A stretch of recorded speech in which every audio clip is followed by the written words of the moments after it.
Good morning everyone. Last वाली class के अंदर हमने बात करी थी फिजिकल प्रॉपर्टीज़ को लेकर के। तो आई होप आपको समझ में आई होगी। लास्ट वाली प्रॉपर्टी जो मैंने पढ़ाई थी वो थी सोल्यूबिलिटी। आज जो मैं बात करूँगा केमिकल प्रॉपर्टी या केमिकल रिएक्शन के बारे में।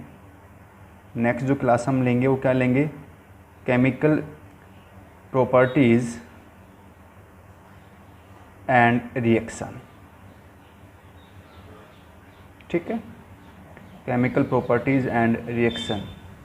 और जो ऑनलाइन क्लास होगी ना, वो डाउट क्लास जो होगी वो इसी चैप्टर के ऊपर होगी। किसी बच्चे को अपना रीड कर अच्छे से, कोई भी दिक्कत हो तो मेरे से पूछिए इस चैप्टर के अंदर, ठीक है ना। कोई भी डाउट अगर हो तो केमिकल प्रॉपर्टी एंड रिएक्शन की मैं बात करता हूँ। तो इसमें फर्स्ट जो हमारे पास में जो पॉइंट हमारे पास में है, उसमें ये चीज़ हमें पता है कि कहने का मतलब कि भाई यहाँ जो कार्बोनाइल जो ग्रुप होता है उसका जो नेचर होता है, कार्बोनाइल ग्रुप वो चाहे किसका हो, वो चाहिए एल्डिहाइड हो चाहिए वो कीटोन हो। यहाँ पर अभी इसकी बात कर रहे हैं हम, चाहिए एल्डिहाइड का हो या चाहिए कीटोन का हो।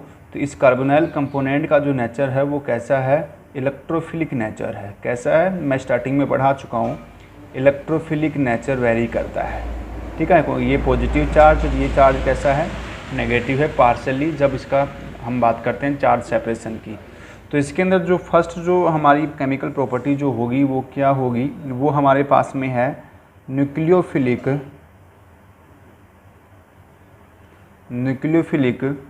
Addition reaction.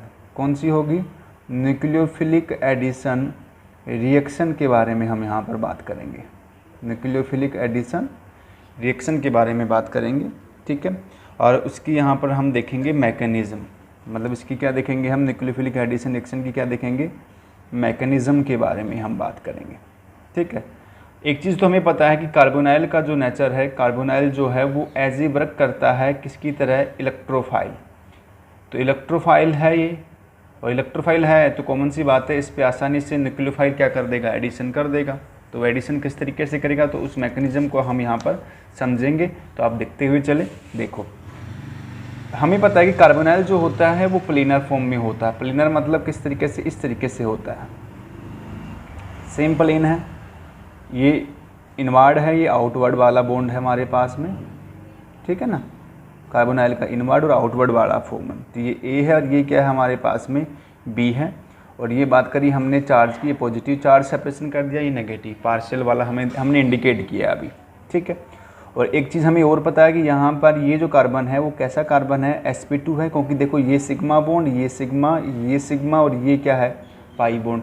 और जब कार्बन के अंदर surrounding number of sigma bond अगर 2 अगर होते हैं तो sp होता है, 3 अगर होते हैं, 3 अगर होते हैं तो sp2 होता है, अगर 4 अगर होते हैं तो sp3 होता है। तो ये sp2 वाला जिसमें 3 सिग्मा हमारे पास में वेरी कर रहा है। अब क्या आता है, अब हमारे पास में है न्यूक्लियोफाइल। ये न्यूक्लियोफाइल हमने ले लिया है, इनकमिंग न्यूक्लियोफाइल है ये, ठीक है, इनकमिंग न्यूक्लियोफाइल। अब ये न्यूक्लियोफाइल अटैक करेगा किसके ऊपर, इस कार्बन के ऊपर। जैसे ही कार्बन पे अटैक करेगा तो यहाँ पर मोमेंटम ऑफ इलेक्ट्रॉन वेरी करेगा, तो बॉन्ड इलेक्ट्रॉन कहाँ शिफ्ट, ऑक्सीजन की तरफ शिफ्ट होंगे। जैसे ऑक्सीजन की तरफ शिफ्ट होंगे और तो ये स्टेप कैसा होगा, स्लो स्टेप होगा, स्टेप नंबर फर्स्ट होगा, स्लोएस्ट स्टेप, ठीक है। मतलब ये स्टेप को हम क्या बोल सकते हैं, रेट डिटरमिनिंग स्टेप बोल सकते हैं, रेट डिटरमाइन स्टेप। जो आपने हेलो एल्केन में पढ़ा होगा ना कि SN1 है कि SN2 है, आपको पता लग गया होगा। ये न्यूक्लियोफाइल और ये कार्बोनाइल, मतलब 2 टर्म पार्टिसिपेट कर रहे हैं, तो कॉमन सी बात है कौन सी रिएक्शन होगी, ये SN2 रिएक्शन होगी। तो ये हमने बात करी इसके ऊपर। तो ये जैसे अटैक करेगा तो क्या वेरी करेगा, सेम प्लेन में है ये सारे। तो ये C, ये लेने वाला नेगेटिव चार्ज, ये B है, और यहाँ पर ये जो है हमारे पास में ये है E। और इनकमिंग न्यूक्लियोफाइल यहाँ पर मतलब ये ऐसे आया ऊपर से, मतलब यहाँ है ना इस तरीके से ऊपर से जुड़ा है। मतलब ये प्लेनर तो कहाँ जुड़ा है, ये ऊपर से जुड़ा है।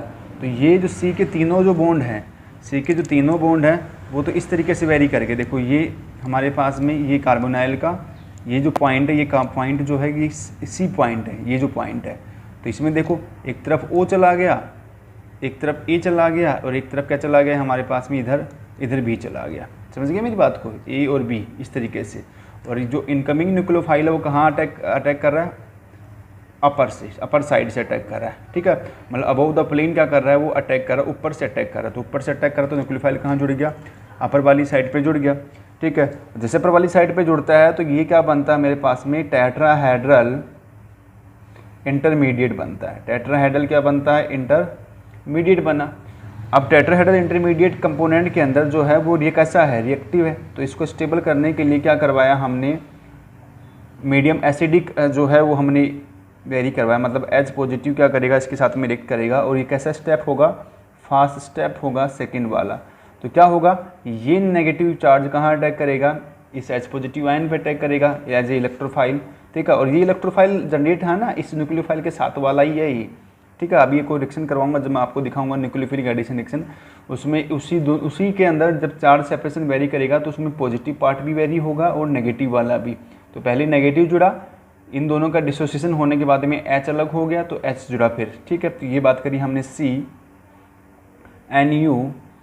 ये OH हो गया, ये A हो गया, और ये क्या हो गया हमारे पास में B वाला हो गया, और ये कैसा हो गया, टेट्राहेड्रल एल्कोहल क्या बन गया, अपने को पास में प्रोडक्ट बन गया।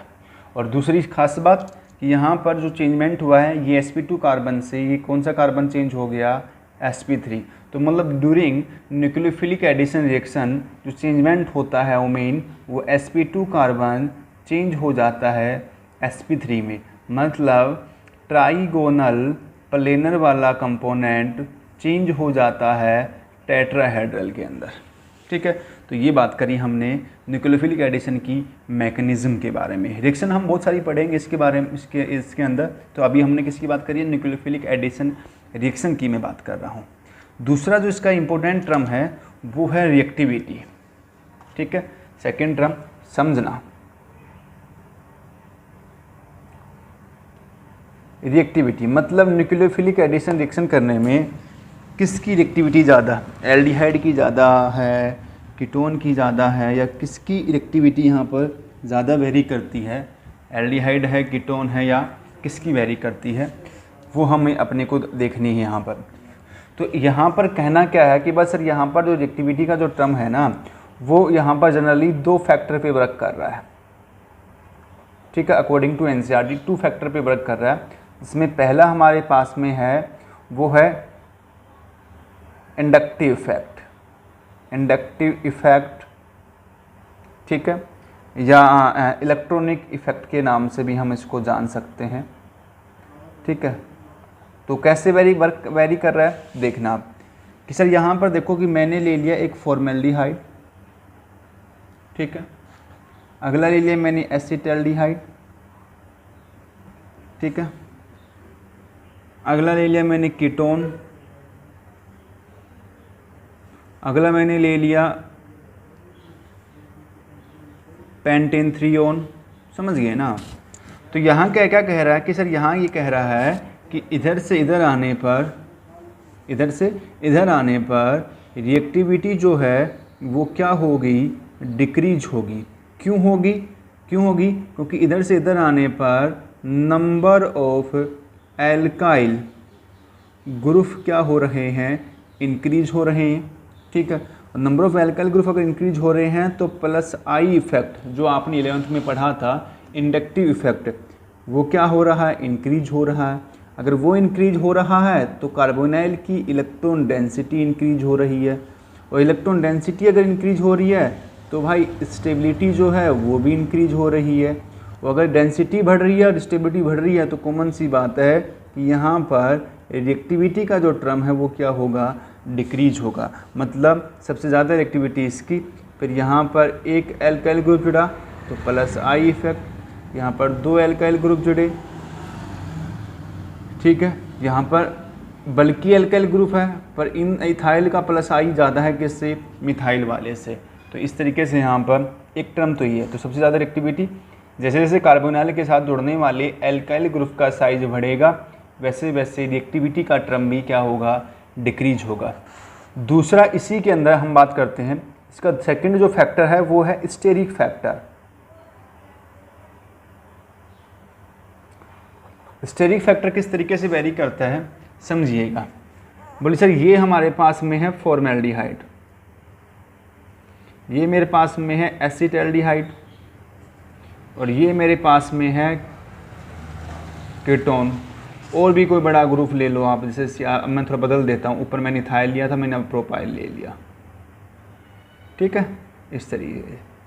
तो बहुत सारे इधर से इधर जाने पर जो स्टेरिक फैक्टर है ना, वो फैक्टर क्या हो रहा है, इंक्रीज हो रहा है।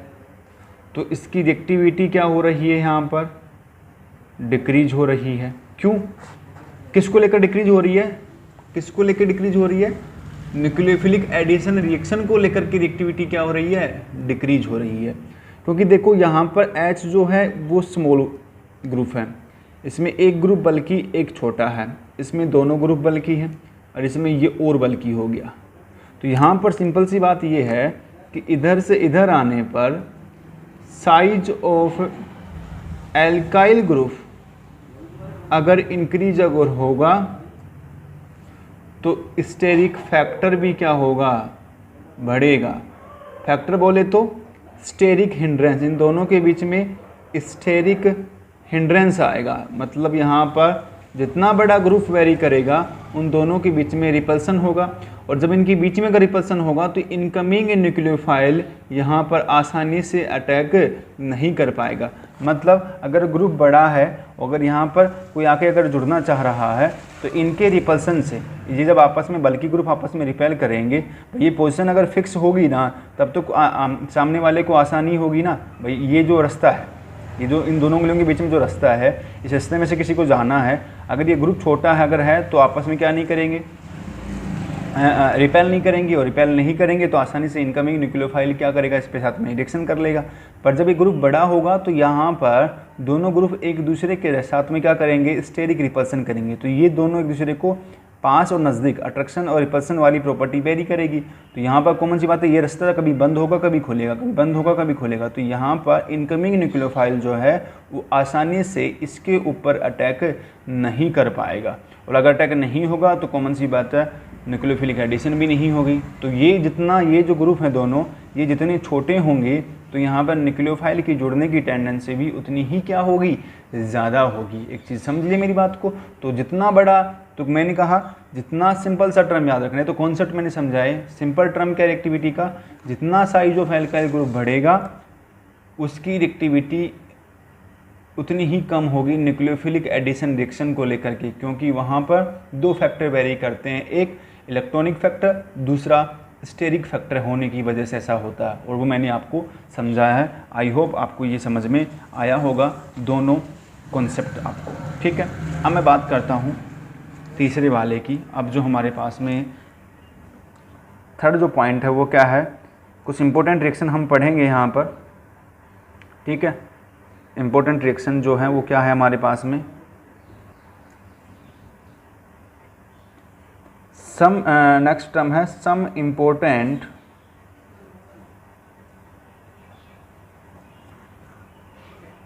एग्जाम्पल, टॉपिक है some important examples of nucleophilic addition and nucleophilic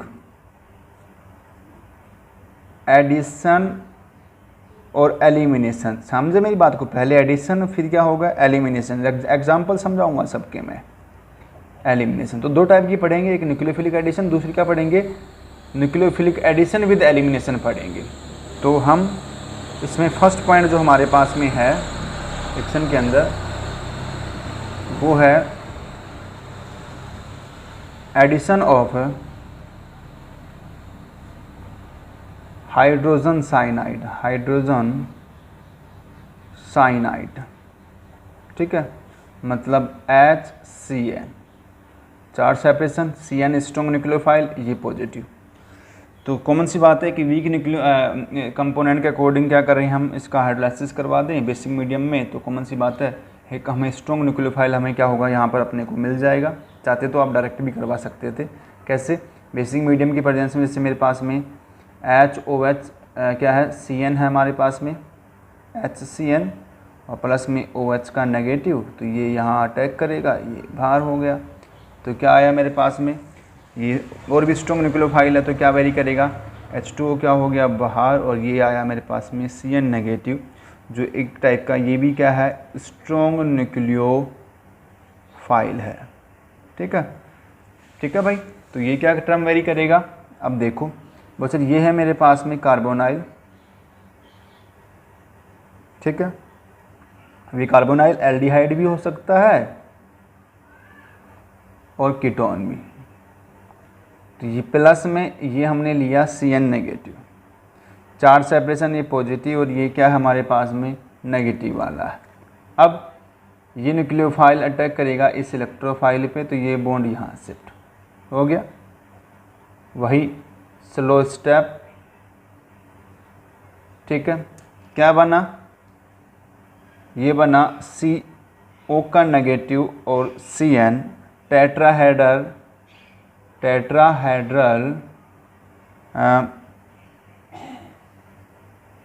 intermediate. ठीक है, और फिर रिएक्शन अगली होगी फास्ट। तो ये H कौन सा H, ये वाला H। अब देखो मैंने कहा था ना ये जो H और नेगेटिव और पॉजिटिव एक साथ होंगे, तो ये मैंने H देखो इसके साथ वाला था, तो मैं वाटर भी ले सकता था, तो OH जिस फॉर्म में डाला था उसी फॉर्म में क्या हो जाता, बाहर हो जाता। तो मैंने ये H वाला H लिया, ये इस पर अटैक करेगा, जैसे अटैक करेगा तो क्या बनेगा, टेट्राहेड्रल वाला एक नया टाइप कंपोनेंट बनेगा जिसको हम बोलते हैं साइनोहाइड्रिन। क्या बोलते हैं इसको हम, साइनोहाइड्रिन। ठीक है, तो मैं एक एग्जांपल तुम्हें एल्डिहाइड या कीटोन का लेके दे सकता हूँ। देखो CH3HCO HCN, ठीक है। और क्या होगा मेरे पास में, पॉजिटिव ये नेगेटिव, यहाँ पर ये पॉजिटिव ये नेगेटिव, तो देखो ये यहाँ अटैक करेगा। ठीक है, तो ये बॉन्ड यहाँ शिफ्ट, तो क्या बनेगा CH3HCOHCN बन गया ना। तो ये बना कंपोनेंट के अंदर एसिटोसाइनोहाइड्रिन, इस तरीके से। और इसी तरीके से क्या बन सकता है, कीटोन के साथ भी बन सकता है। तो ये बात करी हमने इस रिएक्शन की जब साइनोहाइड्रिन का फॉर्मेशन हुआ तब हमारे पास में। ठीक है, इसके सेकंड है हमारे पास में बी टाइप साइनोहाइड्रिन। पता है ना, बन गया ना, कार्बोनाइल से साइनोहाइड्रिन कब बनेगा, जब रिएक्शन होगी HCN के साथ में। ठीक है, तब साइनोहाइड्रिन का फॉर्मेशन होगा। और ये क्या था, एसिटाल्डिहाइड हमारे पास में था। सेकंड बी टाइप हमारे पास में है addition of sodium hydrogen sulphide. Sodium hydrogen sulphide मतलब NaHSO3, जिसमें ये नेगेटिव पोर्शन है और Na क्या है, पॉजिटिव पोर्शन है। किस तरीके से रिएक्शन होगी इसको अभी हम देख लेते हैं। देखना भाई क्या टर्म हमारे पास में है, नेक्स्ट टर्म क्या है हमारे पास में, देखो तो ये है कार्बोनाइल, वही रिएक्शन देखो, ये कार्बोनाइल है, नेगेटिव है पॉजिटिव है, ये NaHSO3 का नेगेटिव और Na का पॉजिटिव। जैसे ये रिएक्शन इस पर अटैक करेगा, रिएक्शन यहाँ पर जो मैं रिएक्शन करवा रहा हूँ वो कैसी है, रिवर्सिबल टाइप का प्रोसेस वेरी कर रही है ड्यूरिंग द रिएक्शन, मतलब इक्विलिब्रियम प्रोसेस वेरी कर रही है। तो क्या बना मेरे पास में, ये CO नेगेटिव Na का पॉजिटिव और OSO2H, ये इस तरीके से वेरी कर रहा है हमारे पास में। ठीक है, तो ये क्या बना, ये बना एक एडिशन इंटरमीडिएट, जो अभी कैसा है, अनस्टेबल है। ठीक है, तो क्या करें, बोल सर यहाँ पर स्टेबल करने के लिए क्या करें, बोल सर ये एल्कोक्साइड ग्रुप है ना एक तरीके से, तो ये अनस्टेबल है, तो बोल क्या करें, बोल अगर यहाँ पर सोडियम का और इसका अगर एक्सचेंज अगर हो जाए तो दोनों के अंदर स्टेबिलिटी करेक्टर वेरी कर जाएगा। तो बोले सर ये अगर यहाँ इसको अटैक करवा दे और ये बॉन्ड यहाँ अगर शिफ्ट हो जाए तो देखो क्या बनेगा, CO के साथ में चला गया, ये वाला H ऊपर चला गया और ये वाला H ऊपर चला गया, तो ये H अपने इलेक्ट्रॉन किसको दे गया, सल्फर को दे गया। तो इस पे लेने वाले पे चार्ज क्या आ गया, नेगेटिव, तो Na कहाँ जुड़ जाएगा, इसके साथ में। तो ये आया मेरे पास में OSO2 का नेगेटिव और Na का पॉजिटिव, और ये हमें क्या मिला, एडिशन प्रोडक्ट मिला, जो क्या होता है, वाटर सोल्यूबल होता है। क्या होता है? वाटर सोल्यूबल होता है कंपोनेंट के अंदर। और ये पूरा प्रोसेस यहाँ से यहाँ तक का ये पूरा प्रोसेस जो था वो इक्विलिब्रियम प्रोसेस था। मतलब यहाँ पर रिएक्टेंट से प्रोडक्ट से रिएक्टेंट बनते हैं सेम रेट ऑफ रिएक्शन से। वापस से देखो, वापस ही बन सकता है, ये यहाँ अटैक करेगा H बाहर और ये यहाँ पर आ जाएगा वापस से, तो वापस फिर बन जाएगा एडिशन प्रोडक्ट, वापस कार्बोनाइल में चेंज हो जाएगा। तो यहाँ पर ये किसकी बात कर रही है हमने? कार्बोनाइल की। और यहाँ पर ये रिएक्शन करने की टेंडेंसी एल्डिहाइड की ज़्यादा है देन कंपेयर किसके? कीटोन के। कोई कॉमन सी बात है कि एल्डिहाइड का रिएक्टिविटी जो है वो ज़्यादा है, ठीक है ना, रिएक्टिविटी के एल्डिहाइड का ज़्यादा। और कीटोन में क्यों नहीं है? कीटोन में टेंडेंसी कम क्यों है? क्योंकि सर यहाँ पर कीटोन के ये दोनों साइड में भी बल्की ग्रुप होंगे और ये वाले में क्या होंगे? बल्की ग्रुप। तो यहाँ पर कीटोन में अगर हम ये रिएक्शन करवाते हैं तो वहाँ पर स्टेरिक हिंड्रेंस होने की टेंडेंसी वेरी करती है, रिपल्सन होने का टेंडेंसी वेरी करता है। और रिपल्सन जब अगर होगा तो बनने वाला जो प्रोडक्ट है वो यहाँ तक तो पहुँचेगा नहीं, यहीं पर क्या हो जाएगा? ये भी अनस्टेबल है, यहीं पर क्या हो जाएगा? उसमें अनस्टेबिलिटी फैक्टर और ज़्यादा हो जाएगा। तो कंपोनेंट रिएक्शन टेंडेंसी जो है उसकी कम होती है, किसके अंदर? कीटोन के अंदर। तो ये रिएक्शन टेंडेंसी जो है वो सबसे ज़्यादा किस में है? एल्डिहाइड में ज़्यादा होगी देन कंपेयर किसके? कीटोन के। इसलिए इस रिएक्शन का यूज़ जो है हम एल्डिहाइड और कीटोन के सेपरेशन और प्योरीफिकेशन के लिए भी हम करते हैं, किसका? Addition of sodium hydrogen sulphide का। तो आई होप आपको ये दोनों प्रोसेस समझ में आए होंगे। अभी हमारे पास में इसमें और भी केमिकल प्रॉपर्टीज़ हैं, जिसमें हम ग्रिग्नार्ड रीजेंट के बारे में बात करेंगे, हम अल्कोहल के साथ में रिएक्शन करवाएंगे, एडिशन विद एलिमिनेशन वाली एग्जांपल भी करवाएंगे। तो यहाँ तक किसी बच्चे को अगर डाउट है तो मेरे से कंफर्म कर सकता है, कंसल्ट कर सकता है। तो डाउट क्लास में मैं इसी के बारे में बात करूँगा। तो जो भी डाउट क्लास होगी वो अपने इस टॉपिक से रिलेटेड, इस चैप्टर से रिलेटेड जो भी क्वेश्चन होंगे मैं क्लियर करूँगा। तो थैंक यू, मिलते हैं नेक्स्ट क्लास में। वीडियो देखें, होमवर्क करें, बड़ी मेहरबानी होगी भाई, ठीक है ना। Thank you.